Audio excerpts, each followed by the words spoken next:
மயங்கி விழுந்த ஒரு பெண் குழந்தை அதுக்கு மேல ஏறி ஓடி இருக்காங்க. அது கொடுமை என்ன அப்படின்னா, ஒரு வீடியோ பார்க்கும்போது ஒருத்தர் படுத்துட்டான், அவன் இறந்து கிடக்கான். இது வந்து கேமரா வச்சு விஜய் எடுத்துருக்காங்க. தற்கூறியாங்களா? என்னடா வாழ்க்கை வாழ்றீங்க?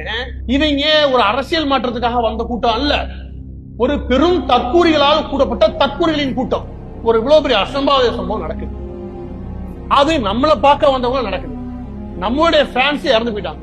அதுல 9 குழந்தைகள் வேற இறந்து போயிடுச்சு. இப்படின்னா அப்படி நடந்துகிட்டு இருக்கும்போது ஏன்னா மனசாட்சி இருக்கிறவங்க கிளம்பி திருச்சிக்கு போய் திருச்சியில இருந்து ஒரு தனியா ஒரு பிரைவேட் ஜெட் எடுத்து சென்னை வந்து வீட்டுக்கு போவானா? நான் சொல்றேன், இவங்க அரிப்புக்கு இவங்க செருப்பு கட்டி ஆல்ரெடி அடிச்சிருந்தவங்க. இவங்க அரிப்புக்கு ஊர் பிள்ளை எல்லாம் கூட்டி விட்டு தப்பா கூட்டம் நடத்தி அதை சரியா ஆர்கனைஸ் பண்ண முடியாம அது கடக்கட்டும் சொல்லி விட்டாங்க பாருங்க. இதுக்கு விஜய் காரணம் இல்ல, கிடையவே கிடையாது. விஜய் தான் காரணம். இந்த ஆளை புடின்ற லைட்டை போட்டு ஆஃப் பண்ணி விளாண்டுல குடிச்சிட்டு போன